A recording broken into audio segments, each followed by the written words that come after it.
Yeah,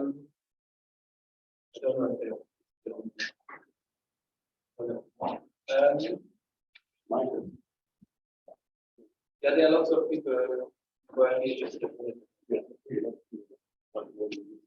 Okay, let's wait for another one.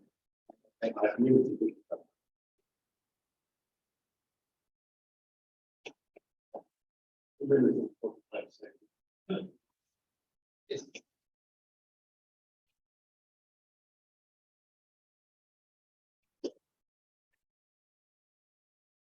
I'm just worried that no matter how we start, as soon as we start, something long.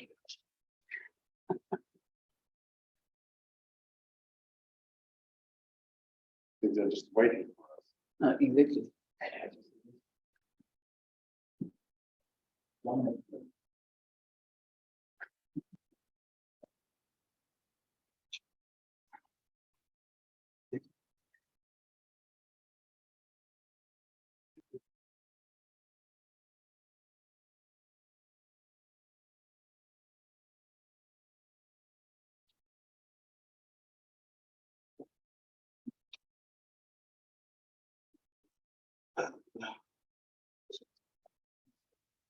Okay, we should start.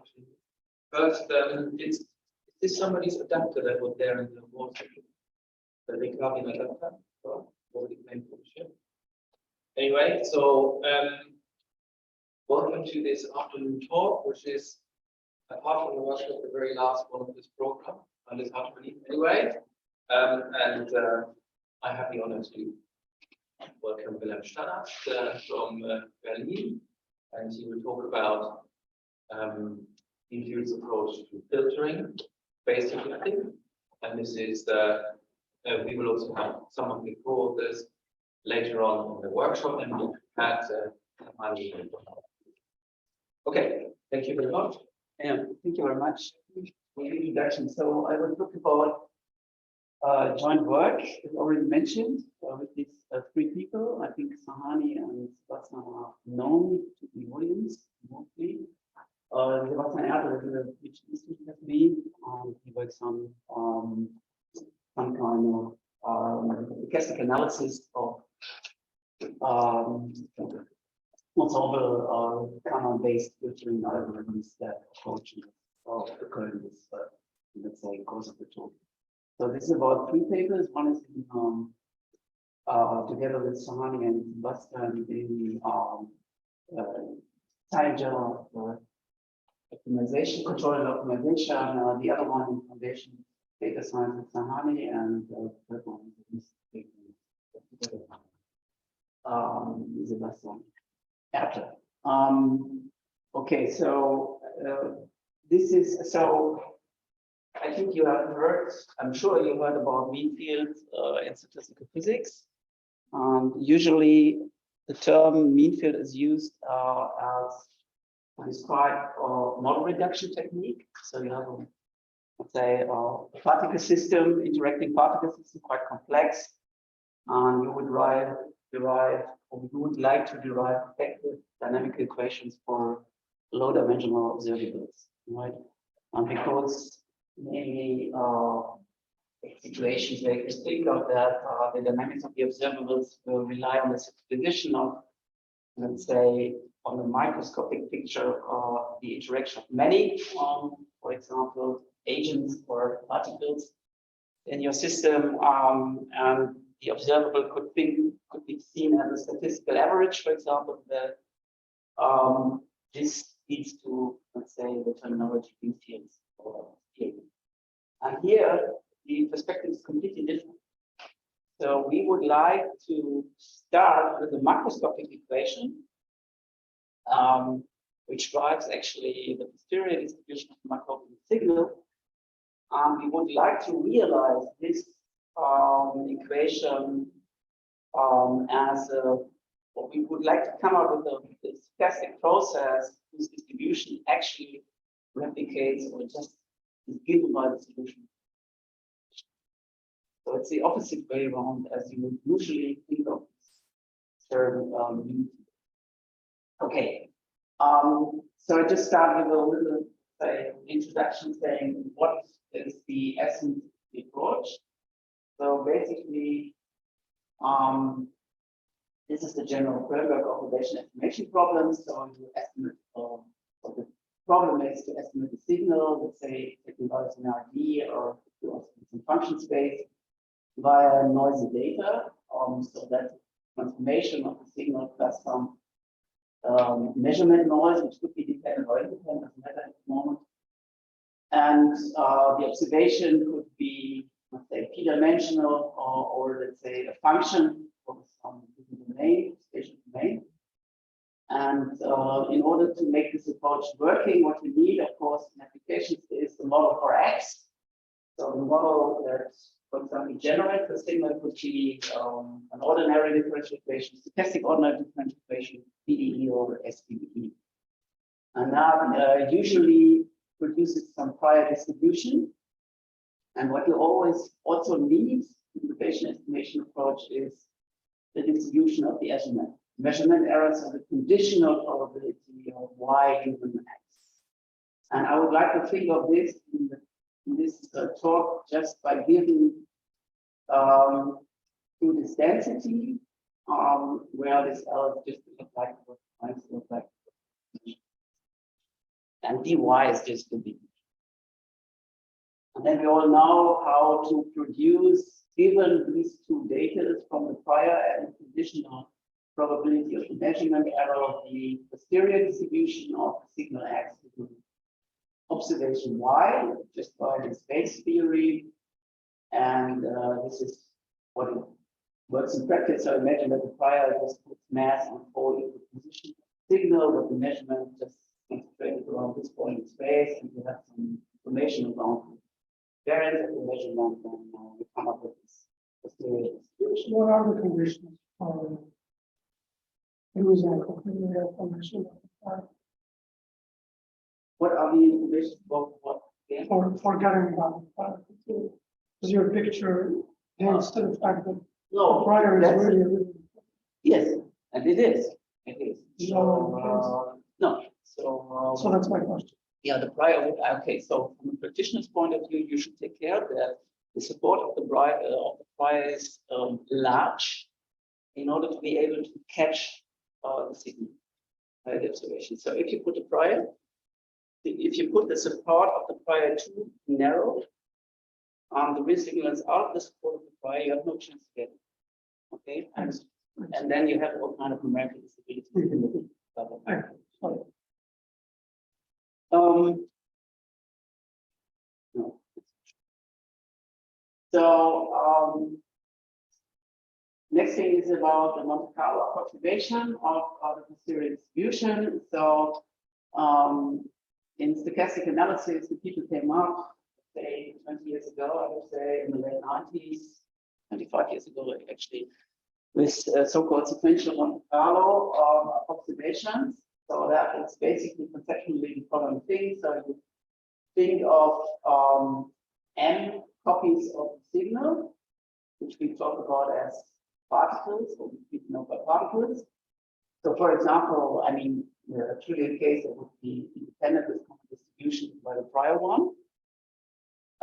So you can build up this point measure.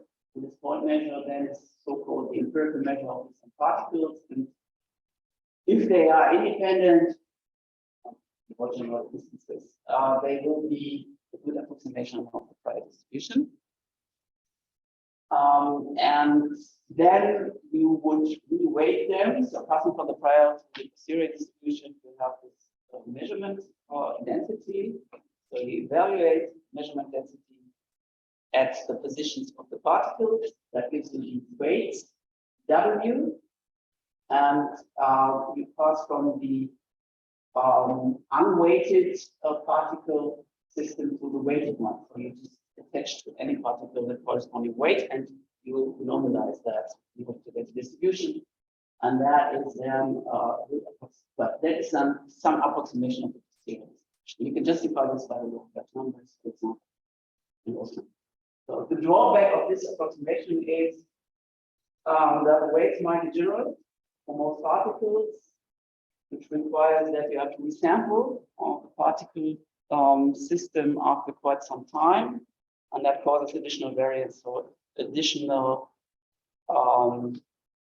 let's say, drawbacks in the precise approximation. So you can understand this, for example, in the case of dynamical systems. So, for example, if the system provided by the signal is transient, so that the particles x1, xm just going to infinity, but the way it's somehow localized, basically where the particles should be, how likely they would be given a particular measurement, and the support of the weighted particle system and the one of the weighted one become asymptotically singular, which means that the approximation becomes bad after quite a few iterations. So people a decade ago invented then a new approach by looking at a completely different perspective of this particle approximation, and thought of the posterior to realize it as the image measure of some transformation. So the idea is just, instead of reweighting particles, you would like to find a transformation that shifts the particle in the physical space, so that after the shifting of the particles, the shifted particle, the distribution of the shifted particles is a good approximation of the system. And that avoids degeneracy automatically, because the weight of the shifted particles are the same as before. So the effective sample size stays the same. This means you have a very good guess about the product. Yes. Which is great. Right. So, okay, once again, so you need to find the transformation, right? Such that the image measure of the prior distribution will be a good approximation of it.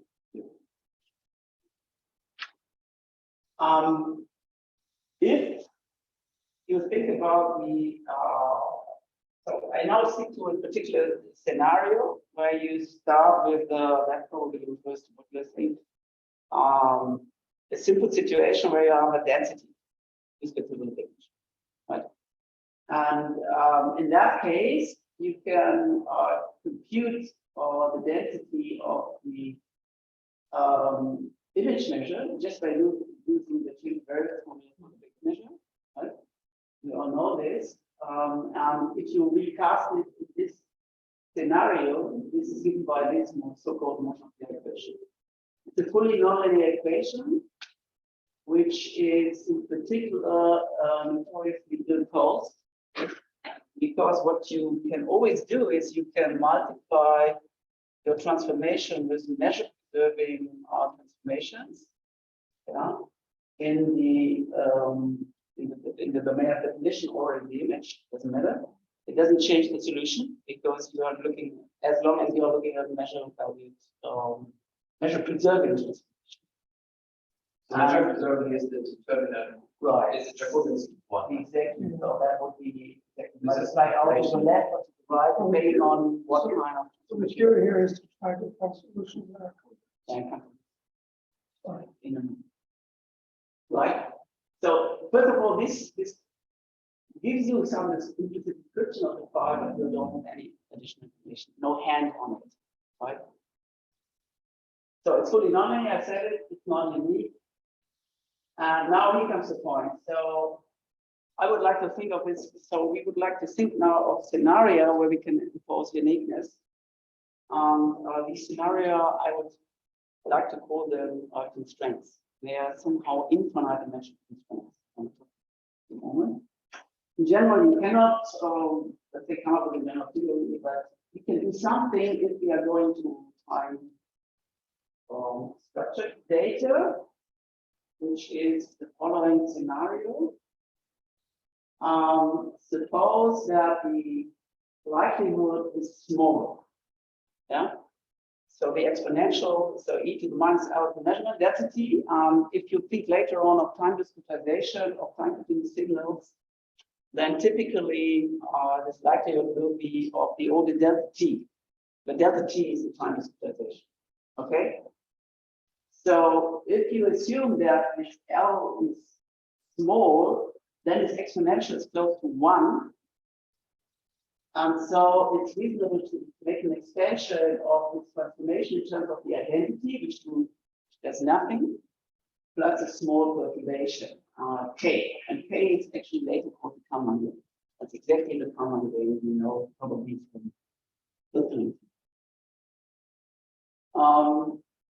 So if you do this little analysis and do the expansion of the exponential in the motion pair equation according to this smallest assumption on L and this factor assumption on the transformation phi, you end up with these approximations. So, for example, the determinant of the Jacobian of the transformation is 1 plus the divergence of the Kalman gain. The exponential is 1 minus the logarithm, and so the image measure can be written as so pi plus the logarithm. Yeah, well, the gradient of the density times. If you plug this into the motion pair equation, you end up with a so-called linearized motion pair equation, which is in some sense nothing else but continuity equation, right? So you are looking for a vector field K solving this equation, so which means that it is the infinitesimal characteristics of some flow that transports the measure pi into the measure pi times e to the minus.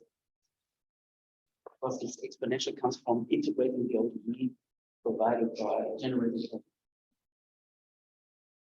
Okay, and once you would have this equation, once you would have this Kalman gain, then what the practice would do is if you look at given an approximation of the prior distribution, you would just shift the particle by the Kalman gain. That's the reason why you could call this the Kalman gain. And you would get an approximation of the distribution. So that's a geometric view for it. I don't know how much you would gain, but you could ask for H rate from the equation. It's to get the higher order extensions. For this also, we will later on see. Yeah, we will later on see. Mhm.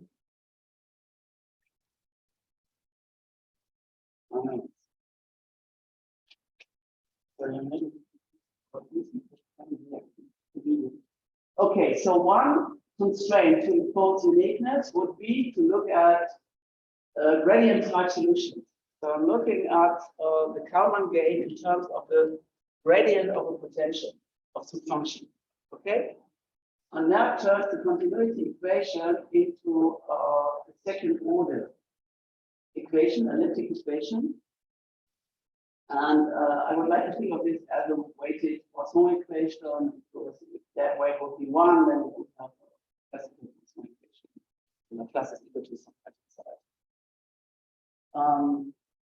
And that idea has been first, let's say, proposed in the stochastic filtering community, or to the stochastic filtering community by actually Sean Main and Bashar Mehta and Coleman.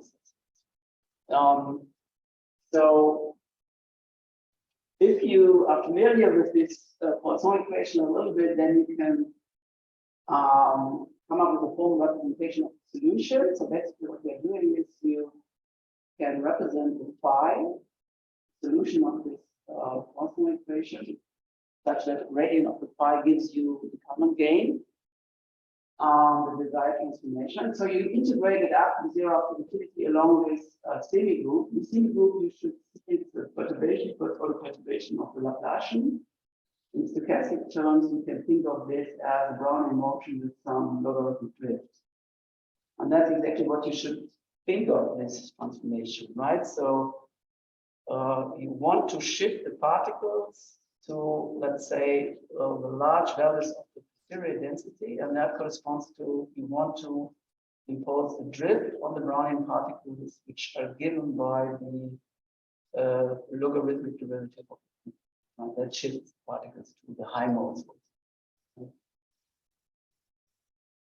And then, of course, it's difficult to approximate this numerically, and of no use to, let's say, simulate, for example, the ground motion of this to integrate or whatever. One way that was actually proposed by Pasha-Mita then was to look at, you can turn this into a fixed point equation, where you have forbidden parameter epsilon. Now, this is our fixed point equation with phi on the right hand side, and then if you make the appropriate approximation with respect to the parameter psi of the right hand side, you can represent this solution as the fixed point of some Markovian transition operator. And this Markovian transition operator, you have various choices. On one, let's say, popular choice is given by the so-called diffusion map approximation, which is an algorithm that is useful in clustering. So clusters particles, for example, in multi-state problems, and we have analyzed this in this first paper, together with Sahani from the stochastic analysis. For example, for positive epsilon.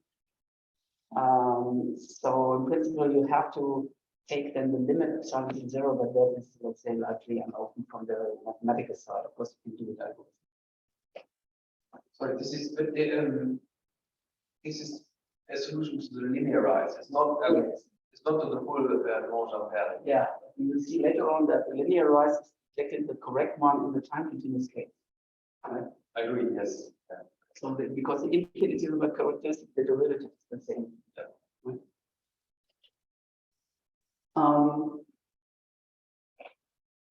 Right, now I come to the exactly that point. So I'm just looking now at continuous time problems. So time structured data and operation information. So looking at this in terms of an SVE, but that's more general. We could take the time continuous one. So think of the signal provided by this stochastic differential equation, and the observation given by independent measurement, noise provided by some independent ground motion. Of course, also I will talk about this later on, correlated noise, which is a little bit more. So again, so if we follow that Bayesian ansatz, so we know the prior distribution principle. Knowing means we know, let's say, a numerical approximation of that. And we also know the conditional law of y given x. So y given x means to fix the x. And then what you see here is a Brownian motion with the drift. So you can write down the conditional distribution of y given x, which is provided by the Stannat density. Basically, the Bayesian theory just means that you exchange the law of y here by the law of x and numbers. Okay, so that's just the so-called Calian-Verschiebung formula filtering. So that's a path-space representation of the posterior distribution that we, of course, would like to approximate. Conception.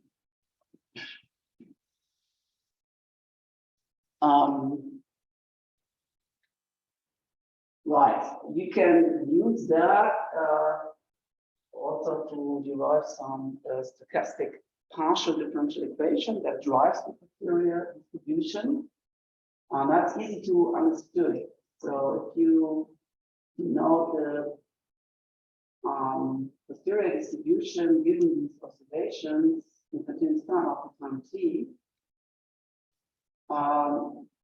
the weak formulation, analytical weak formulation of combination equations given by this equation, and you can interpret this in the following way. Forget about this innovation term at the moment. So this equation,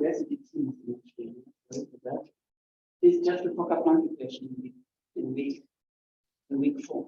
Fokker-Planck, we know, just the driving equation for the density of the diffusion, for the distribution of the. So the first part is nothing else but the Fokker-Planck equation that would give you the posterior distribution if you would have no additional information, no measure. Because that's the best you can do, right? So if you know the model, the best prediction is to look at the diffusion, solve for the diffusion. And now you have an exterior quotient term on there that is provided by the so-called innovation term, this capital D I. This measures deviation from data forecast. So this observable G that comes in the measurement. So that looks that's the measurement functional how we evaluate the signal. So pi t of G would be just the prediction of the of that value or mean value of that observable if you would have no information. And the difference to the actual measurement just contains the independent amount of information provided by the data, right? And so this is the action of this quotient on the posterior, on the prior distribution in the company. Okay, so that is not scaled then. Of course, there is some more information about this, but this is how you should see this. Right, so you have the pure forecast provided by Fokker-Planck, and then you have some serial quotients given by the innovation. So this is a stochastic measure value stochastic differential equation. If you then impose some additional conditions such that the serial distribution would have a density and integrate the parts with classical stochastic with the classical partial differential equation. But the point is, it's a stochastic partial differential equation. Why? Because the observation here is an unbounded, so its derivative is actually the distribution. So unbounded variation, uncorrelatedness of the increments of Brownian motion generating the measuring process. Okay, so that's a true stochastic partial. Okay, now what we would like to do is we want to come up with a metric representation of exactly that stochastic partial differential equation. And that is not, this is, so we want to find a stochastic process, XC bar, such that the law of this process at each time, in principle, would be equal to the posterior distribution, the solution of the Kushner topology. And doing that, what you would do is, well, you would just turn the Kushner topology into a Fokker-Planck equation. Right? Because if you have a Fokker-Planck equation, you know how to come up with a stochastic differential equation that generates exactly that distribution, right? So looking at the Kushner topology equation just means, okay, I have to reformulate the coefficient here such that I have Fokker-Planck. This is okay. This is already Fokker-Planck, right? This is the signal. And so the point is to reformulate this zero order term. From zero order means with respect to the order of the differential. So this is the potential multiplication. And the idea is now to turn the multiplication operator into a first order continuous. And then, because if you have into a divergence, you have this divergence, then you are done, because that gives you the additional coefficient in your SE, and that's it. So that's the idea. So I think it's cost about small n. Yes. So what was the small n? How? Because Because capital N is the operator. Small n. the L is the generator. I think IT. No, the R. Well, sorry, No, IT. sorry. IT is the, yeah, that's the innovation. Okay. Oh, that. Yes. So that would be zero if the measurement would be coincident with some people feel that as an adjunct. Here, dynamics of the in terms of the data, in the direction. It's energy. Yes, yeah.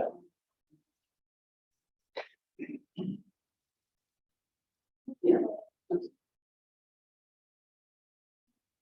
Right, continue.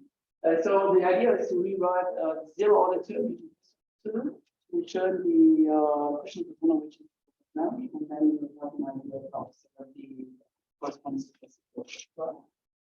So people would like to think of this this additional term here, which is driven by the inflation term, in terms of a control term, right? Because you control somehow the stochastic differential equation by the term, by the control that is given by the condition. And yeah, the case is exactly what we had before. It's exactly the time game. So it's a solution of the linear line.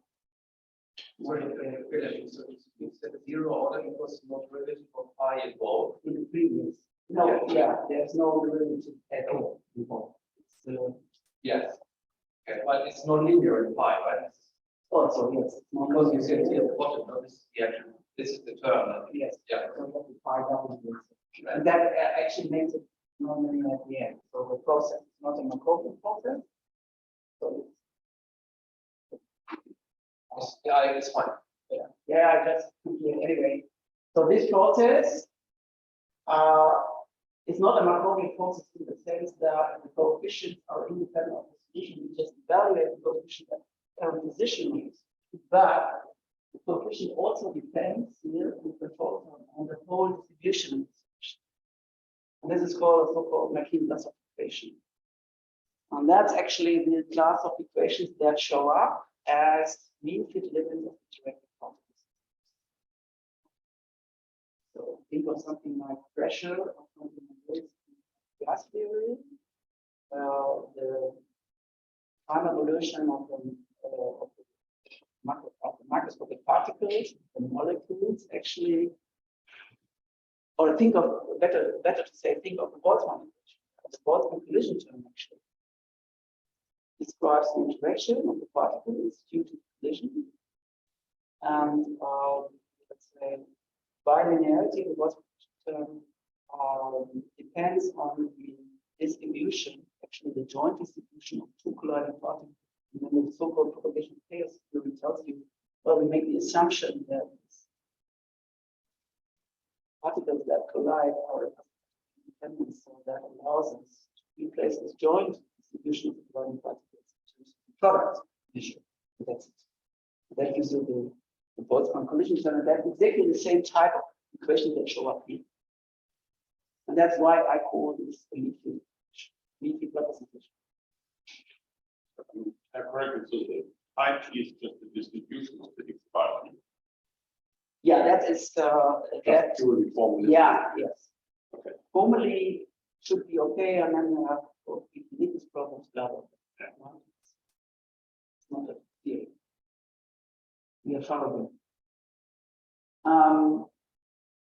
But anyway, I wanted to make a point with the delta t with the linearized on the motion equation itself. Here it doesn't matter because you take the derivative here and then well off with the limits.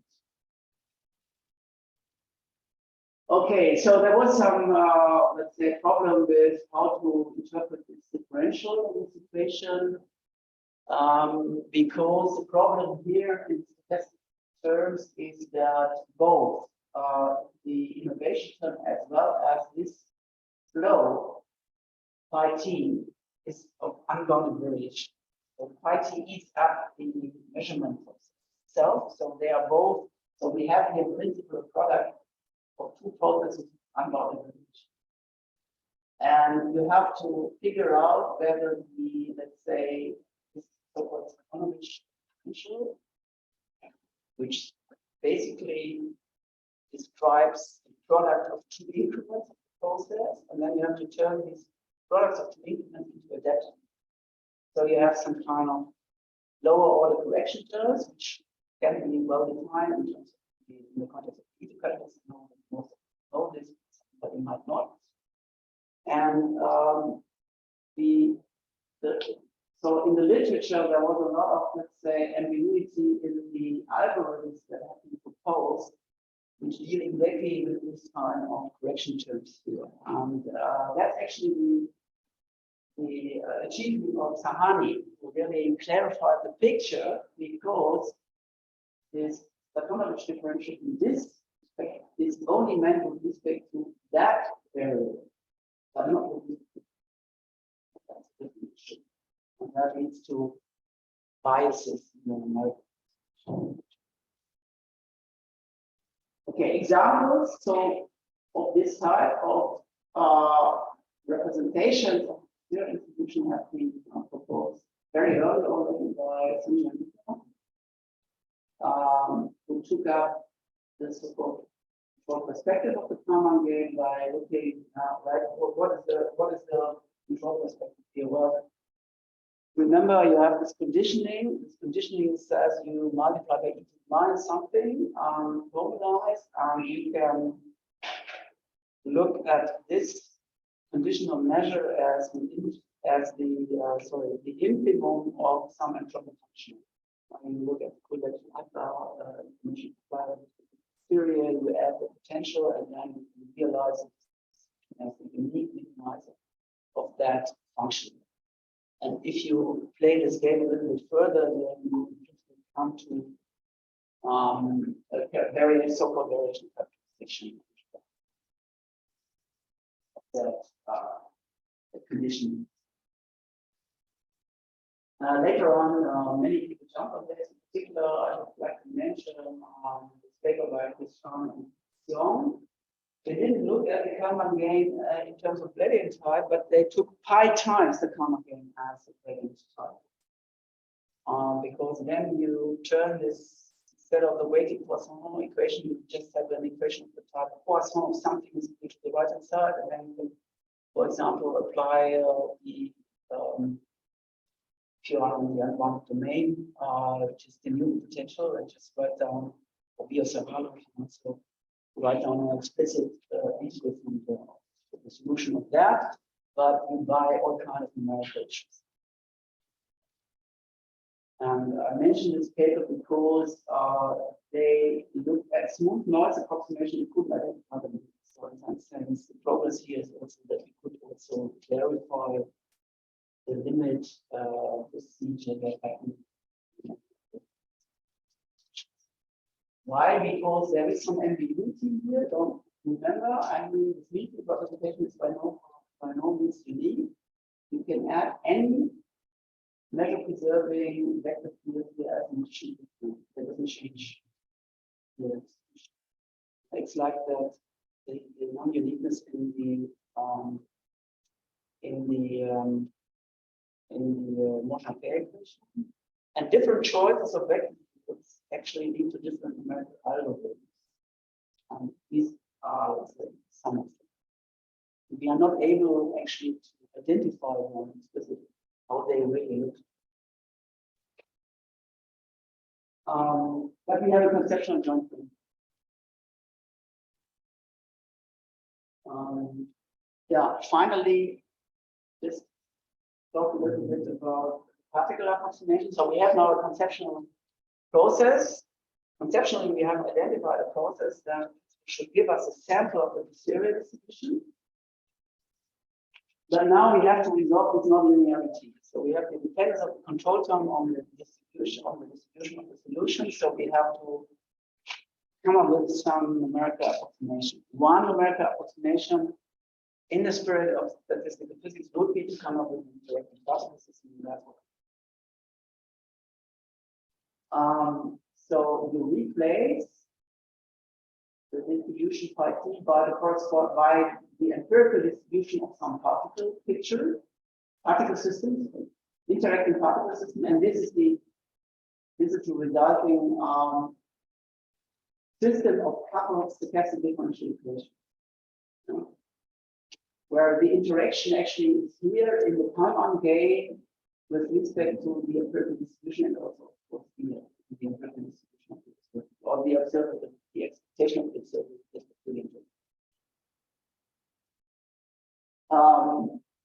And if tends to infinity, you can expect that this algorithm should be consistent in the sense that well, the Dutch numbers should hold for Dutch and empirical distribution or a sample of this should converge to independent copies of the meeting process that we actually.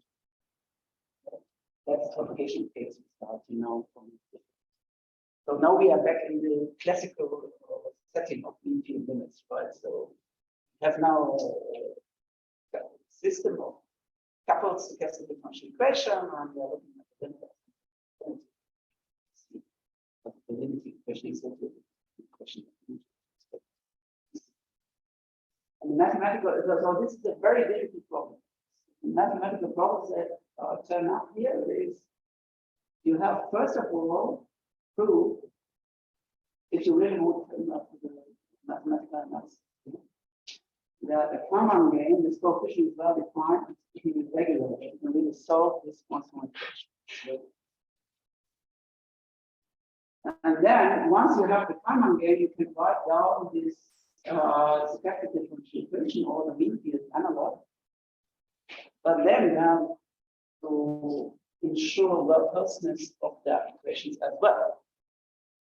The second issue that would be the well-closeness of the immediate SDE or the well-closeness of this interacting particle system or coupled SDE, as well as the subsequent in order to get the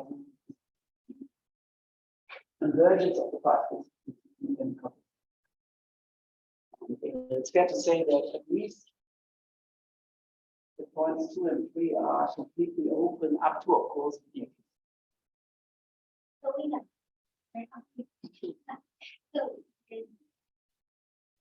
So when you said T, I T, and so for this approximation. So it's hard. It's hard because you approximate certain elements of the equation. It is but for that approximation, you don't have, you have what was but well, it depends on the algorithm that you look at. yes, the algorithm. Yes. So you come up with a so, for example, in the context of the vision, that's you got that the particles. But you do have, maybe this is the question, you do have well closeness for this equation for xi, given that number 1 basically is okay, right? Sure. Yeah. I mean, Yeah, if you it would no know matter what it actually means, if you would know that the common game actually behaves well to X, right? I mean, Lipschitz was found in Right. then of course. But the point is that we don't know the common.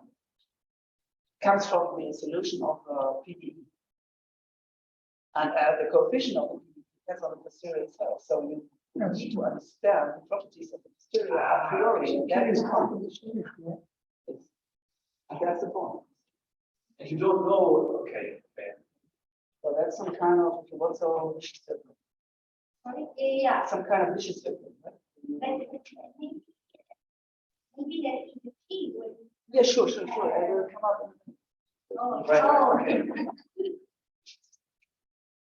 Which is you really disappointed. But you have to take this as a compliment. I mean, this slide already suggests the next slide. Okay. Thank you. Wait a moment. No, it's not the next one. Okay. I can't do that later on. Okay, so but I promise you. So we have that in the, I'm talking now about the Sahani as well. Again, and Western, we have studied, first of all, the first problem, the web hostness of so the existence of the common coefficient in the normal. And that reduces to the solution of the great quantum equation, as I mentioned, which can be represented as this one.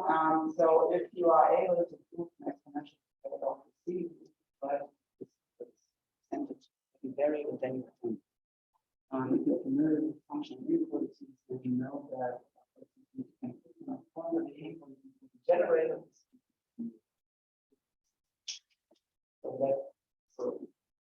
dynamic assistance theory that tells you you have some kind of explanation of solution of this SDPD of the problem of that into right away this. Okay, so once again, this is the generator of the syntactic differentiation. You have Brownian motion plus this drift term, and that's a reversible diffusion. The invariant measure, the reversible measure, is actually given by the IT itself. So if you know, for example, the shape of that density, for example, that's how we do this look on K, so looks like Gaussian, then you can expect that the corresponding diffusion process converges to in distribution to that invariant measure. You can actually estimate.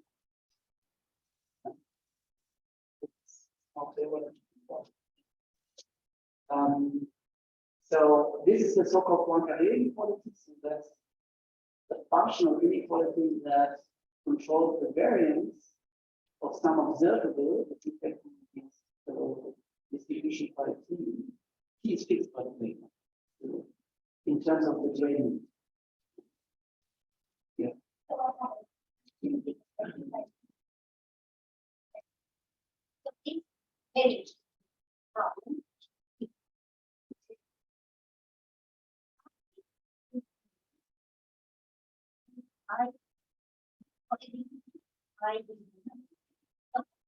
But you know, IT is the series.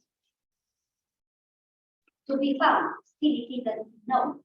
Yes, but you can try to find up your information on the shape of the structure. Sure, but this is what I, Exactly. but you know, a priori, we don't know. Of course, you can also think about a time discrete approximation. Then you know that you characterize an approximation of the distribution by a time difference scheme.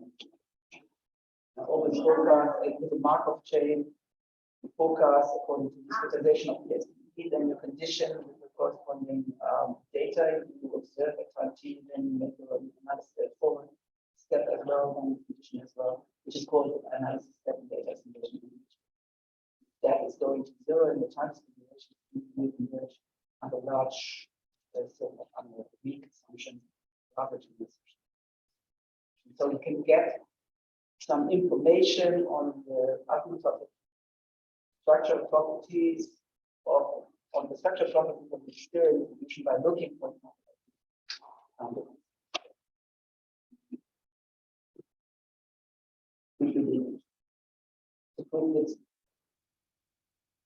so our ansatz here, you don't need to understand this. I just want to mention this. So we just prove this by so we make the ansatz that we identify a scenario on the filtering problem such that the posterior distribution leaves invariant local variations.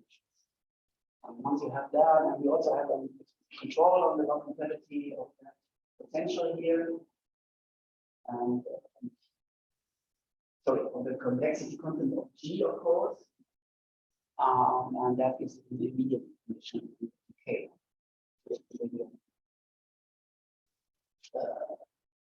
Fusion process or the decay of the C.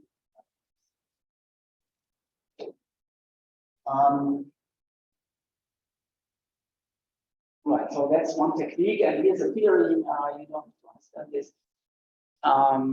It is very restrictive, but far not the solution of the problem.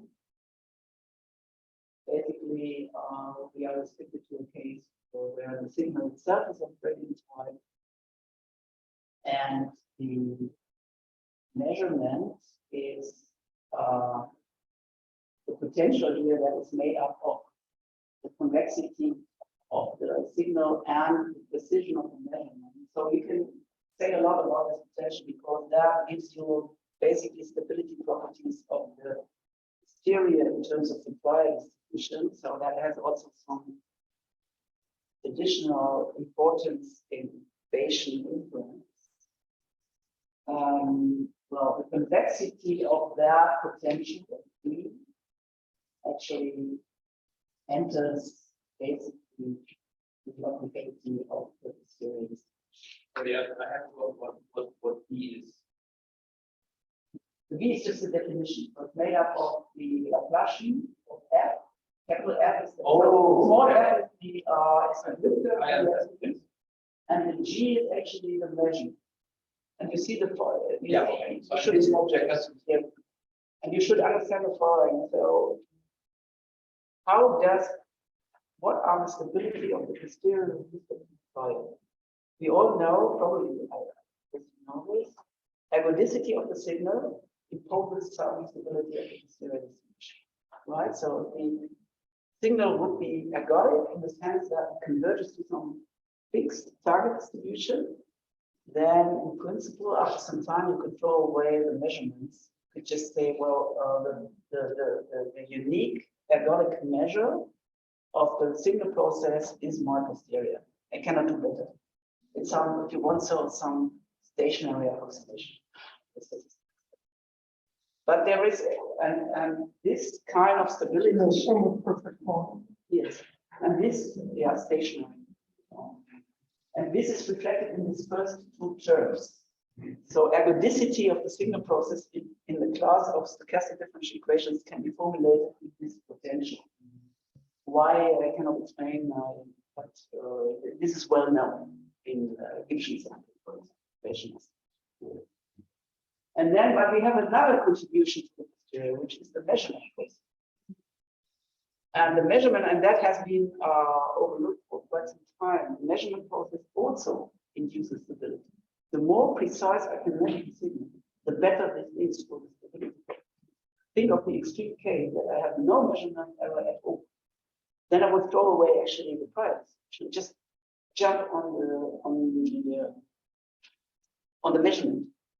But it's not invertible in general, the G, but anyway. So, yeah. And you see that this is also adds up to the complexity of the potential. Yeah. And for example, this tells you if I want to have a certain stability here, I would, for example, need to take care in the measurement of the unstable modes of the signal. This is encoded. This is the quantitative criteria. But it is restricted to gradient case signals, and that's a very restricted. You can in the linear case, these properties are known in terms of the Kalman stability matrix, basically, if you know this. Yeah, because so if you have directions which you do not observe, right, then you feel zero. So the other terms have to kind of make up. If you really want to get X, If you have what you have is but then you have all kinds of other things, concepts like identifiability. Okay, so this is one result that we came up with, and now I just switch on to the answer to your questions. So here's something unexpected. First of all, the models, and the answer is well, only okay. And that is actually the basic underlying idea is the Gaussian approximation, and that leads to the so-called ensemble filter, or in discrete time would be ensemble common. So that idea just relies on if pi t is a Gaussian distribution, normal, mean n and covariance matrix t, the observation is linear, then the linearized Monge-Ampere equation can be solved explicitly. There is one, let's say, well, this is not unique still, but you can come up with one distinctive solution of this equation, making some ansatz on the explicit solution for a very long time on the come of this equation. That's the explicit solution of this linearized Monge-Ampere equation. Constant delta don't matter because you are looking at measure preserving transportations at the end, so you will normalize it. So constant delta. And that leads to this kind of mean field process, which is the mean field representation of the quantum figure. So the solution of this FDE is F would be linear and Q would be constant, is gives you exactly the zero distribution. So that's a consistent estimate. And again, if you now replace it, so here the depends of the time again on the limiting distribution, right? The PT, taking moment, and here also as well the expression. And if you replace those by the corresponding empirical means, so the empirical covariance matrix and the empirical mean, then you have a particle approximation, right? Driven by independent line motions. Yeah. So this is an explicit scheme. And in numerical methodology, people just observe that no matter whether this is linear or non-linear, if you just consider this particle approximation of the comments, algorithm is pretty good. It really approximates, for example, my estimates pretty well.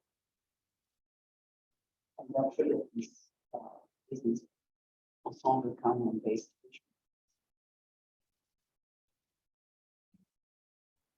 I use an illustration of classical one, 163. So we made some asymptotic analysis with a small parameter in measurement covariance of Stannat. And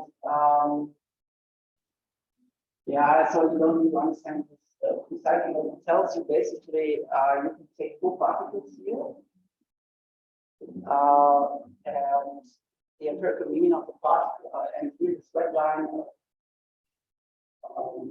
depicts time average mean square error of the empirical mean of the true mean of the trajectory of the underlying signal. And it scales like epsilon squared error covariance. Means that if epsilon goes to 0, you will of course get the size. And we have a stochastic analysis on this. But the interesting thing in this context is, well, the dimension is 3. So if you take 4 particles, you can expect that the covariance matrix becomes non-degenerate. You know, it's not quite clear, but more or less. But the point is that this algorithm works also as well in cases where you have less particles. Where you, for example, look at only 2 or 3 particles, then necessarily your covariance matrix becomes simpler, and still, if you run the algorithm, you get good results, good approximation. And that's exactly the feature you use in systems where you have little observations of high dimension.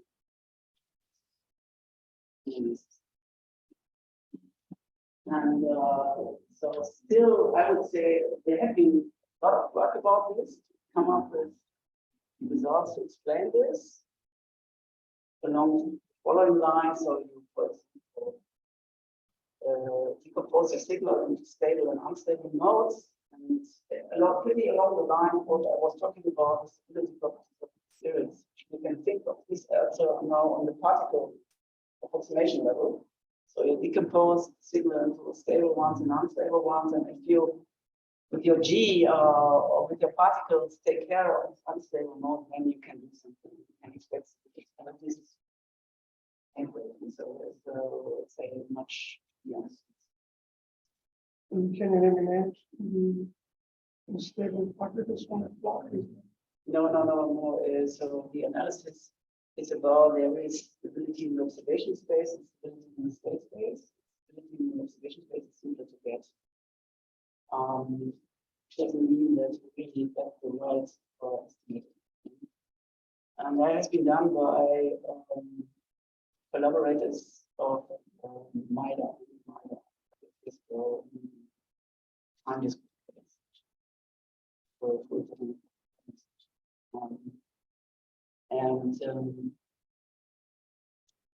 I think this is the most important. And there have been some people also around looking at this a little bit deeper in subsequent time, but I don't not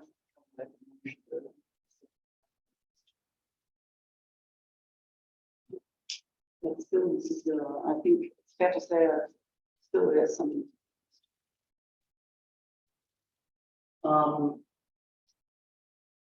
Final thing is, well, yeah, there is some technical issue here, so I don't know.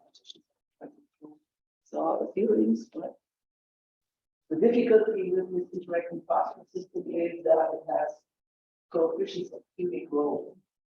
Yeah, so they are like harmonics.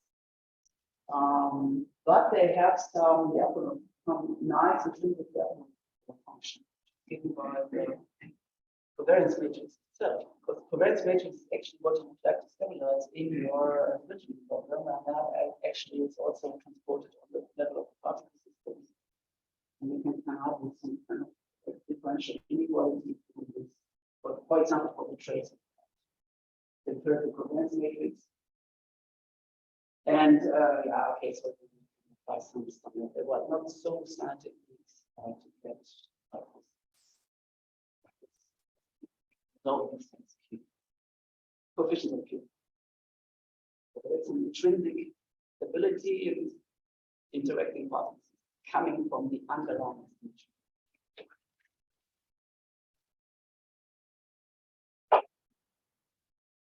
Just speak that. We just go now to the last part. So correlated noise. So that's the case where you have correlation, where you have high time for these observations. Actually, when the signal in the observation process will correlate with the underlying signal and produces additional error terms in the equation. And these are the new terms showing up there. So mathematical terms would add up some component in the signal, some additional noise in the signal process that depends actually on the measurement about motion.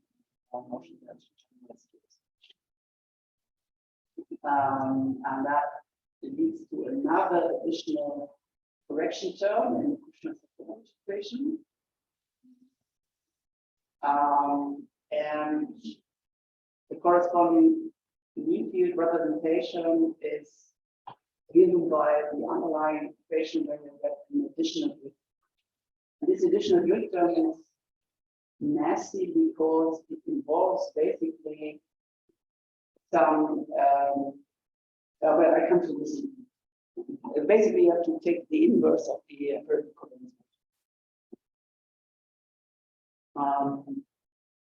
Yeah, so the corresponding particle approximation is here. So here you see that you have to go with some pseudo inverse covariance matrix. That's part of the problem, or even you cannot be sure that if you start with some regular empirical covariance matrix, that the empirical covariance matrix stays regular, or this was not clear because we have no 7 in there. So particularly this looks like, for example, particles like this one, and that we really have run into singularities. But we can prove, so basically the result and then others frequent under some assumption which can be explained actually, that this doesn't happen. So this probability that actually particles collide, so that the probability that the rank, the efficiency rank of the empirical covariance matrix jumps as a different unit jumps one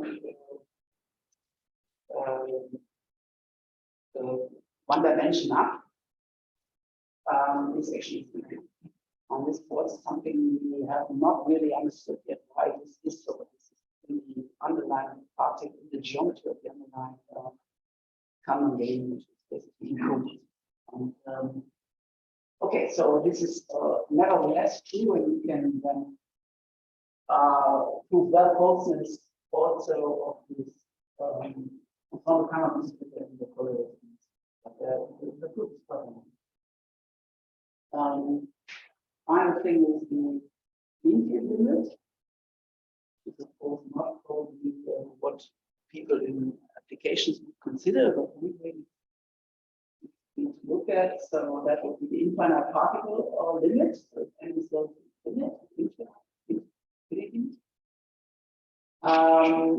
So we have proved the propagation of chaos results, so that the particle system converges to independent copies of the corresponding liquid process. Combination assumptions. If also including correlates in our space, that's some simplification. And we have also some control of the error estimates. So that's all.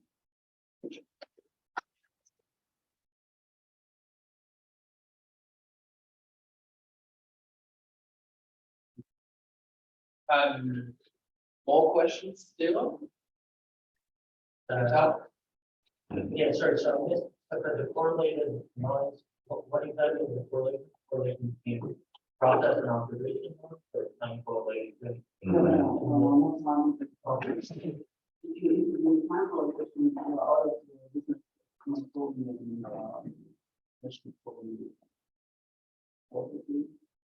do something on this. Correlation between the high frequency oscillations.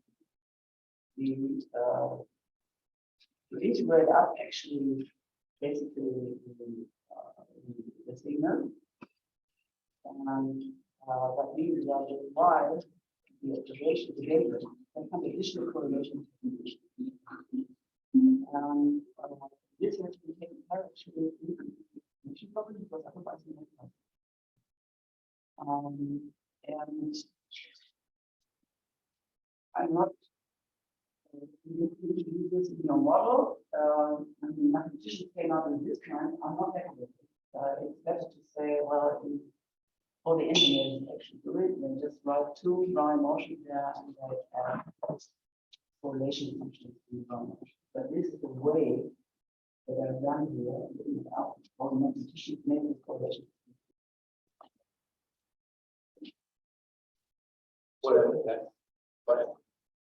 So some of this, at least in theory, relies on the optimal transport problem, which is kind of a variational approach. And then you use linearized model perspective, which means you are completely out of the optimal solution. And so I think my question is, did you try this framework for real applications? So groups around data. Actually, there is no PhD. Some PhD student Kim to work on this. No, I did not do real applications. So I looked at numerical approximations, the academic ones, as you have seen them, but not in practice in some, let's say, for example, involved numerical simulations with them. Yeah, because my hunch is that if you don't have plenty of observations, which is the case all the time, like we say, when it's this singularities. So the linearized system in Europe and my match. Yes. So that's why I'm asking. Actually. Yeah. So for real applications, this linearized framework is probably better. This is what it would be. I'm not sure. There are not the linearized. I mean, what you're doing. I think you have, if I'm not mistaken, I think you have low frequency data corresponding to, let's say, the time resolution of the signal. And then there is another class of algorithm which I didn't talk about, actually to come up with the numerical approximation of the nonlinear which the problem with the nonlinear is you need a lot of data. So the Because otherwise it would take you somewhere. Yeah. It would take you Yeah. completely somewhere who is not. Yeah. And this is the problem, because it can put weight on places where you have. I depends surely on the model, but if you have some unstable mode, then I could do it. So that's what I'm saying, is that in practice, your linearized version is probably better. But I was just curious to see. Yeah, no, I If can you agree with apply this. this, you use this in practice. So Yeah, no, so, as I said, I did some academic problems, and of course, they can see both, because I'm also ahead of also seeing when it doesn't work. And of course, they can cook up examples as well, and I think to make a general statement. So we really have to take this.